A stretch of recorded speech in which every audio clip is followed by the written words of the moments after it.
So, hi there. I've been away for a while. In the past few weeks, so much has been going on, and I've had so little time to dedicate to a proper video. That's why I'm in this slightly noisier than I expected car, hiding away from the rain in the evening on a Sunday, because I just delivered my second Ultra Leaf. Here's a little clip. Well, here is another really cool project. Oh, by the way, I'm not dead yet. Why did I say yet?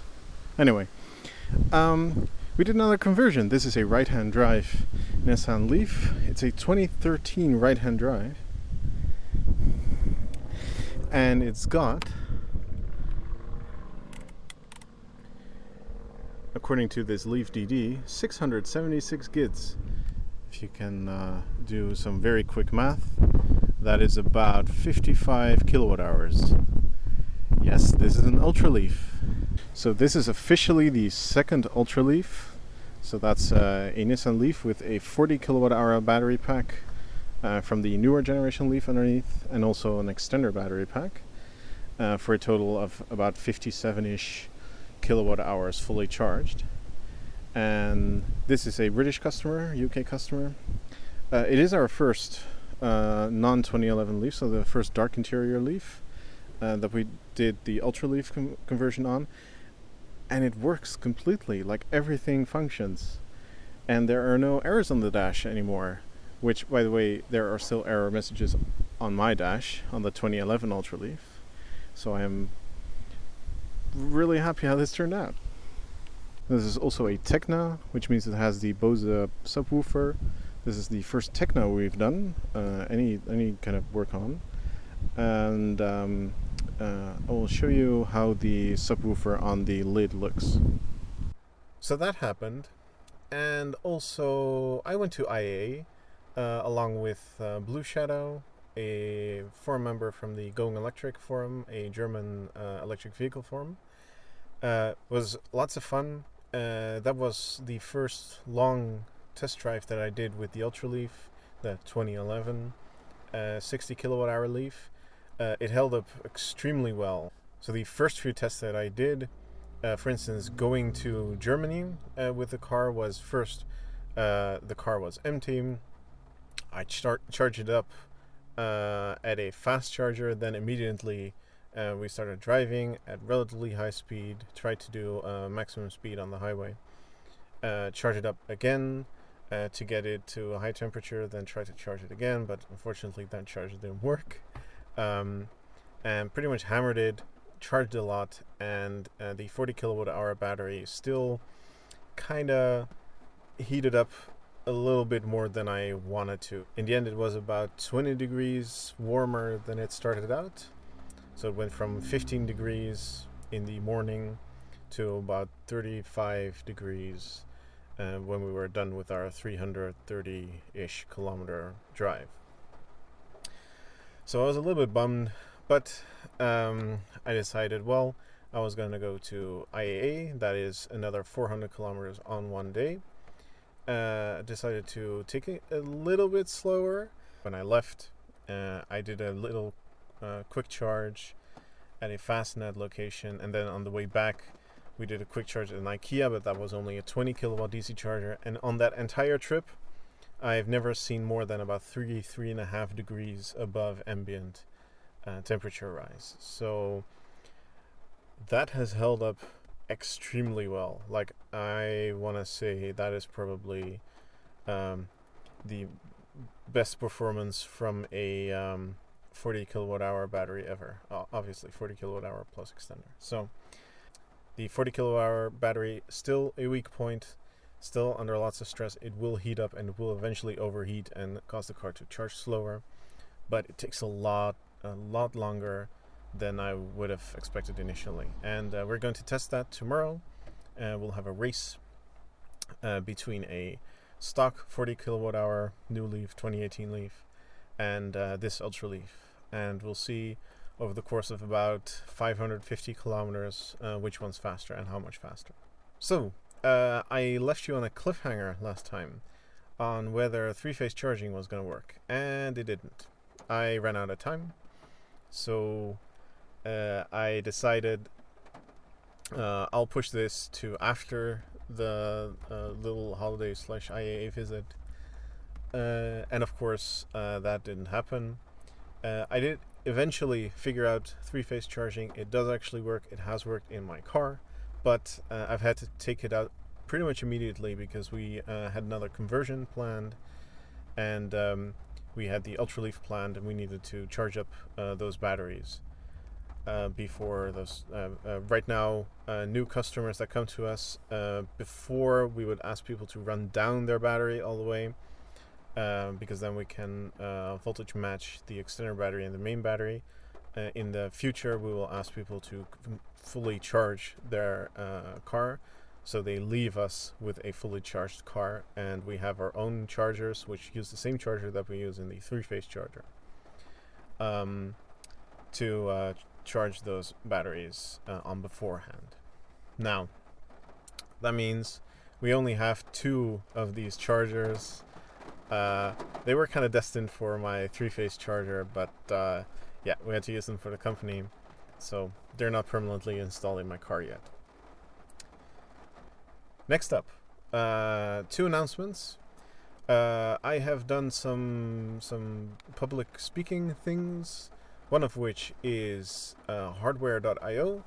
I did a presentation there of me talking about the CAN bus man in the middle and everything that has to do with that. So that's kind of cool. It's like a hacking conference in The Hague, and I talked about our company and the CAN man in the middle stuff.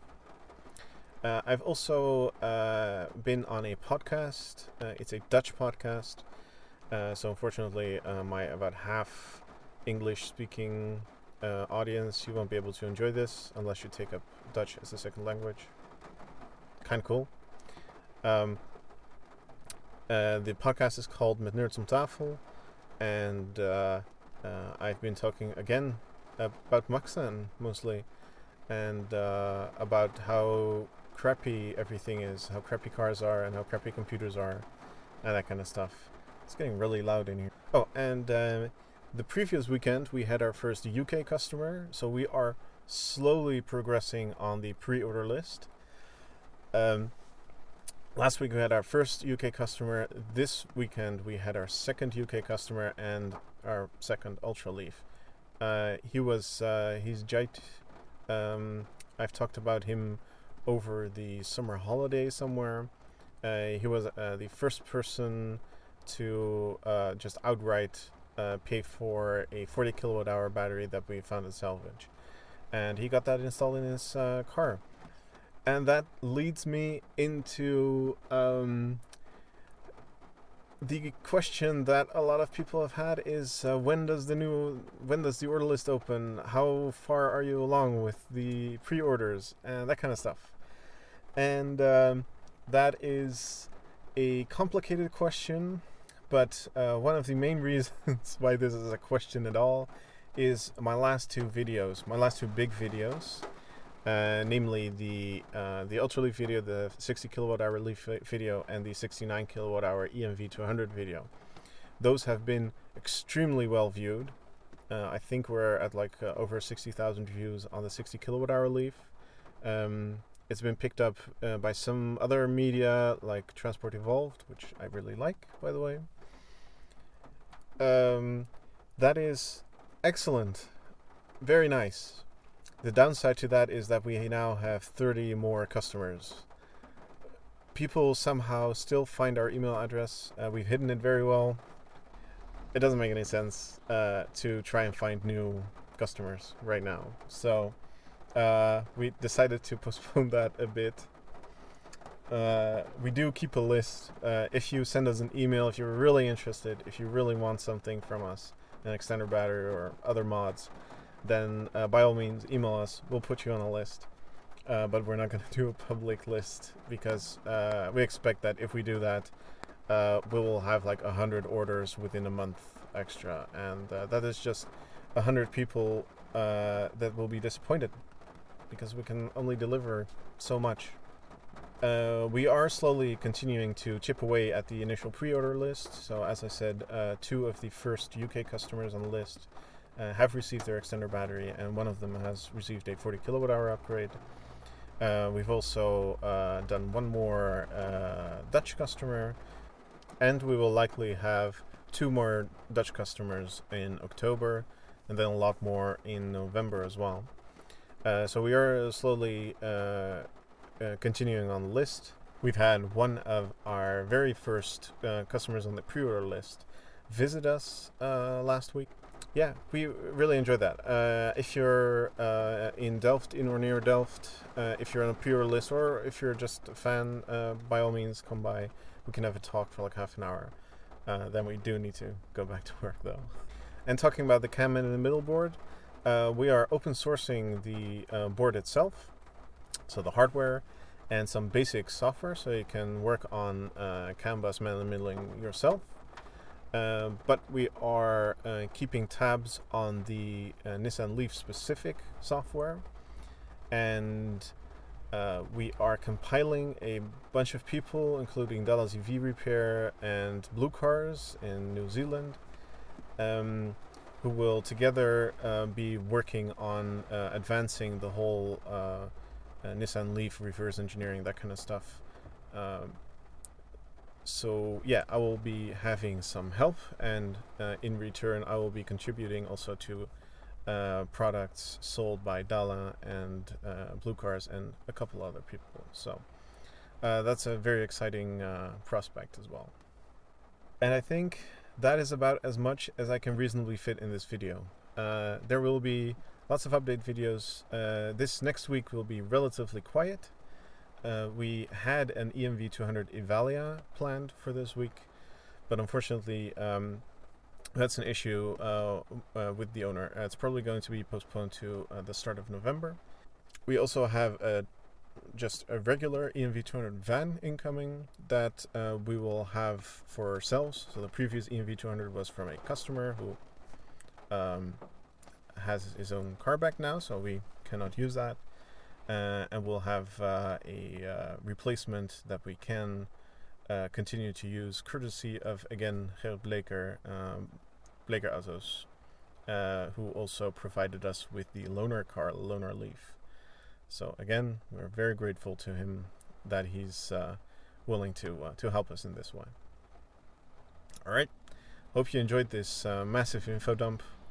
I will be making more structured videos, and all of this will be in a newsletter soon as well, once I get around to putting this in a newsletter. So, see ya!